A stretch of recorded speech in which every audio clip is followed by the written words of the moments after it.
Executive producers Sheldon Yellen, Brian Kerb, David Doyle, Colin Penny, and Chuck DeLachlis. Producer Ginger Z. For Hearst Media Production Group, President Frank Biancuso. Funding for audio description is provided by the U.S. Department of Education. Theme song I Will Rescue You by Y Wolves. Sponsored by Belfour USA Group Incorporated. Copyright 2026 Hearst Media Production Group, LLC, and Belfour USA Group Incorporated.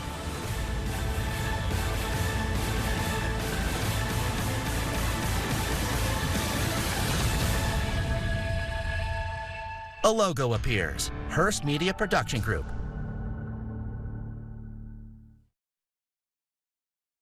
This is Eyewitness News with live breaking news. We begin this Sunday evening with breaking news in Anaheim. Just moments ago, police in tactical gear took a naked man into custody. Good evening, I'm Liz Nagy. You're watching Eyewitness News at 5, live on ABC 7 Hulu and wherever you stream. And I'm Jory Rand. This all playing out about a half an hour ago at the Casa Bonita apartments on North Gilbert Street. There were reports someone had barricaded themselves inside a building, but apparently that man came out and surrendered without incident, other than the fact that he was fully unclothed. Air 7 was overhead as police dressed in tactical gear moved in and took that man into custody. We have reached out to the Anaheim Police Department for more details, and we'll bring those to you as soon as they come in.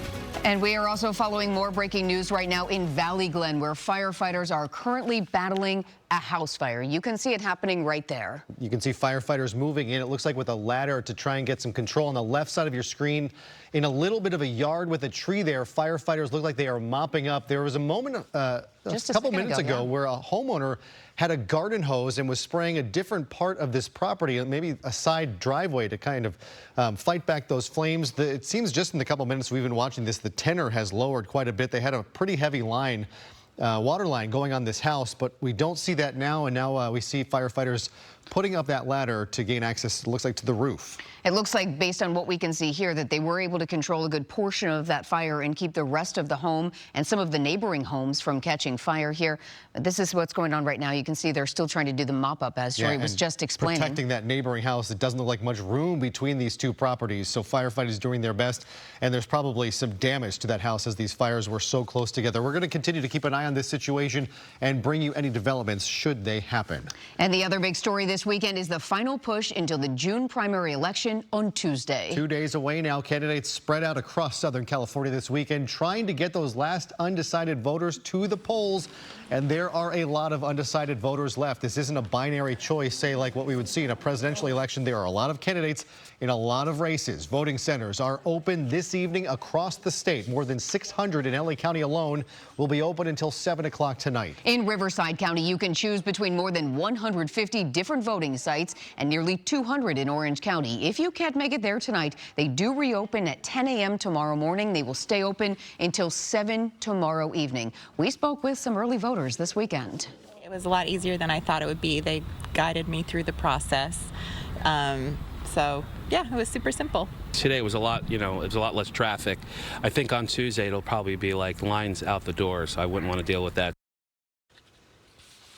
Again, LA County centers are open for in-person voting from 10 a.m. to 7 p.m. They close at 6 tonight and tomorrow in Orange County, and they're open from 9 to 5 again tomorrow in Riverside County. San Bernardino County, 9 early voting centers are closed today, but they do reopen again tomorrow on Tuesday, which is Election Day. Voting centers across the Southland open at 7 a.m. and will not close until 8 p.m. Candidates for LA mayor fanning out across the city this weekend, including the incumbent mayor Karen Bass. She's speaking with voters and supporters at multiple events today. Earlier, she held a meet and greet in Venice where she highlighted her office's achievements combating violent crime and homelessness. She also had this to say about one of her top challengers, LA City Council member Nithya Raman, voting against a measure banning homeless encampments within 500 feet of schools and daycare centers. City council person who's been in City Hall twice as long as I have, and who thinks it's okay for parents and kids to have to navigate their way through tents. She doesn't think it's that serious. To me, that's one of the most important issues in our city. The mayor says encampments are not safe for the public or for those living near them. This has been a focus of Republican challenger Spencer Pratt's campaign. The mayor also spoke today about bringing more film and TV production back to LA and helping make the city more affordable. One of Bass's top challengers, LA City Council member Nithya Raman, is also making campaign stops across LA this weekend. Bass and Raman are virtually tied in polling, with Spencer Pratt in a close third. We caught up with Raman in Koreatown earlier today, where she had lunch with Korean-American Democrats. Speaking with ABC News earlier today, Raman also addressed homelessness and why she voted against that measure banning encampments near schools. That effort, at its most effective, would have moved an encampment 1 block down the street. I do not want to see encampments on our streets. I don't think it's safe for young people or for families. I don't think it's safe for people experiencing homelessness. We should not have street homelessness on the streets of Los Angeles. So let's create policies that are actually going to work. The LA City Council member has shared her own plans for affordability and supporting small businesses. Earlier, Raman stopped in Encino and UCLA in Westwood. Tonight, she'll be in Silver Lake and Boyle Heights. And running third in most polls is Spencer Pratt, who didn't hold any campaign events today. Adam Miller and Ray Huang are also running in the LA mayor's race. To learn more about all of the candidates, head to abc7.com. And Eyewitness News has you covered as we head into Tuesday's primary election. Count on us for the most up-to-date, up-to-the-minute returns on election night, as well as the latest campaign developments, in-depth looks at the candidates, and much more. That's all right here on ABC7, abc7.com, and wherever you stream. So all of this is happening as LA County says their voting systems are under near constant attack. According to LA County Registrar Dean Logan, their system is regularly blocking attempts by cyber criminals trying to access voter records, and says it's a growing concern.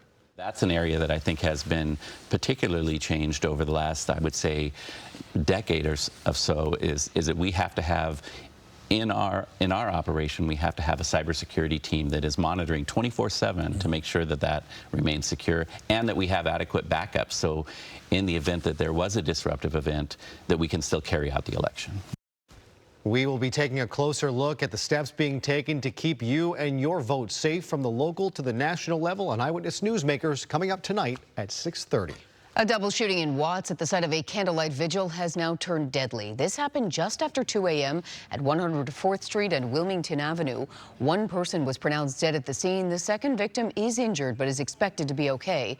Right now, police don't have a description of the shooters. The vigil was being held for a woman who was shot and killed in another Watts shooting on Monday morning. Police have still not said if they believe those two shootings are connected. And police are now investigating an early morning crash outside a popular Chinatown cafe. This was the scene left behind at Nick's Cafe on Spring and Elmira this morning. A driver flipped their car before slamming into that fire hydrant, sending water shooting into the air. The crash left a huge mess, debris strewn everywhere, but the restaurant was mostly spared. Despite the crash, Nick's Cafe did open for business this morning. Well, starting tomorrow, the rules will change for CalFresh recipients. The federal government is instituting new work and community engagement requirements for certain people to keep their food benefits. Eyewitness News reporter Madison Weil has more.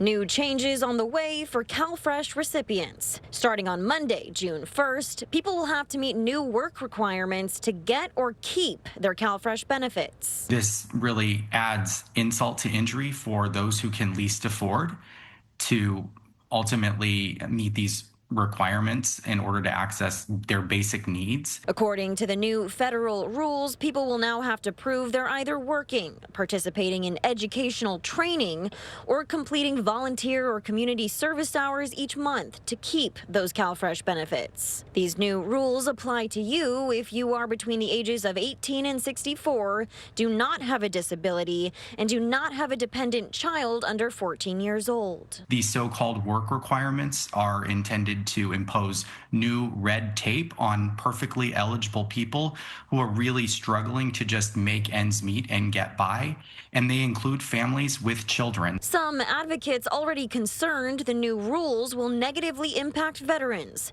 former foster youth, and those facing homelessness. According to this executive director, about 1 million current CalFresh recipients could lose their benefits.